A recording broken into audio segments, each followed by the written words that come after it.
வாரத்துக்கான weekly task வச்சதுக்கு பேசாம அவனுங்க வைக்காம இருந்திருக்கலாம். பேசாம அவனுக்கு ஏதோ பண்ணிட்டு போட்டுண்டா அப்படிங்கிற அளவுக்கு வந்து விட்டுட்டு போயிருந்திருக்கலாம். அவ்வளவு கேவலமா வந்துட்டு இருக்குது. சத்தியமா சொல்றேன், இந்த ஒரு டாஸ்க் மூலியமா ஒண்ணுமே பண்ணல. எதுவுமே வந்துட்டு மக்கள் மத்தியில வந்து இன்ட்ரெஸ்டே இல்லாத மாதிரி தான் இருக்குது. இப்போ வந்துட்டு என்ன நடக்குதுன்னு பாத்தீங்கன்னா, பிக் பாஸ் ஏதோ சொல்லி பாக்குறாரு. இதை பண்ணுங்கடா, அதை பண்ணுங்கடா, இப்படி பண்ணுங்க, ஏதோ ட்விஸ்ட் கொடுக்குறாரு. அதுக்கப்புறம் பாத்தீங்கன்னா இது வந்து பார்த்தா சைக்கிள் எழுத்துறது தான் ரிப்பீட்டா ஓடுது.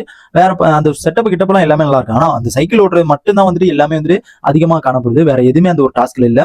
இதை வச்சு ஏதாச்சும் பண்ணுவானுங்கன்னு இவனுங்க பார்த்தா இவனுங்களும் ஒன்றும் பண்ண மாட்டேங்கிறானுங்க. பிக் பாஸ் ஏதாச்சும் கொடுப்பாருன்னு பார்த்தா அவரும் எதுவுமே கொடுக்க மாட்டேங்கிறாரு. இந்த ஒரு டாஸ்க்கை பொறுத்த வரைக்கும் இவ்வளவுதாண்டா அப்படிங்கிற அளவுக்கு வந்து முடிச்சு விட்டு போறாங்க.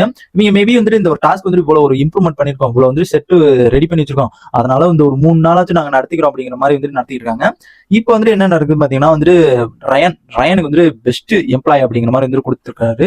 என்னன்னு பாத்தீங்கன்னா டெய்லி வந்து கொடுப்பாங்க, இன்னைக்கான பெஸ்ட் எம்ப்ளாய் வந்து யாரு அப்படிங்கிற மாதிரி வந்து சொல்லிட்டு பெஸ்ட் எம்ப்ளாய் வந்து சூஸ் பண்ணி மேனேஜர்ஸ் எல்லாம் வந்து சூஸ் பண்ணி வந்து கொடுப்பாங்க. அதுல வந்து இன்னைக்கு வந்து யார் வாங்கியிருக்காரு பாத்தீங்கன்னா வந்து நம்ம ரயன் வந்து வாங்கியிருக்காரு. ரயன் வாங்கினது பார்த்தா எனக்கே ரொம்ப ஷாக்கிங். என்னன்னு பாத்தீங்கன்னா ஒரு நேத்தே வாங்கியிருக்க வேண்டியது. என்ன காரணம் பாத்தீங்கன்னா அவர் வந்துட்டு 3 நாள் இருந்தாரு.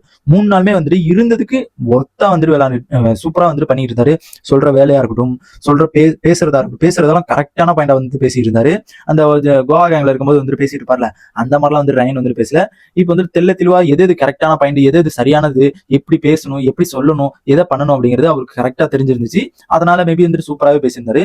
நெக்ஸ்ட் பாத்தீங்கன்னா வந்து அடுத்து வந்துட்டு அவரு சொல்ற அந்த ஒரு வாக்குறுதியும் சரி, அந்த சொல்ற ஒரு வேலையும் சரி, எவ்வளவு கஷ்டமா இருந்தாலும் அதை வந்துட்டு ரிப்பீட்டடா வந்து செஞ்சுக்கிட்டே இருக்காரு. அதை மறுக்க மாட்டேங்கிறாரு. அந்த மாதிரி வந்துட்டு சூப்பராகவே வந்துட்டு பண்ணிட்டு இருந்ததை வந்து பார்க்க முடிஞ்சு. நெக்ஸ்ட் பாத்தீங்கன்னா வந்துட்டு இந்த பெஸ்ட் எம்ப்ளாயின்னு ரயனை கொடுத்துட்டு ஆல்ரெடி வந்துட்டு யூனியன் லீடரா வந்துட்டு ராணுவ இருந்தாரு.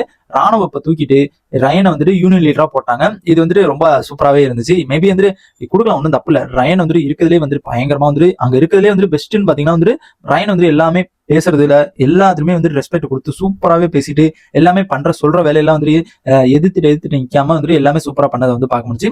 இப்போ வந்துட்டு பெஸ்ட் எம்ப்ளாய் கொடுத்தது உங்களுக்கு எப்படி இருக்குது அப்படிங்கறத மறக்காம கமெண்ட் பாக்ஸ் கமெண்ட் பண்ணுங்க.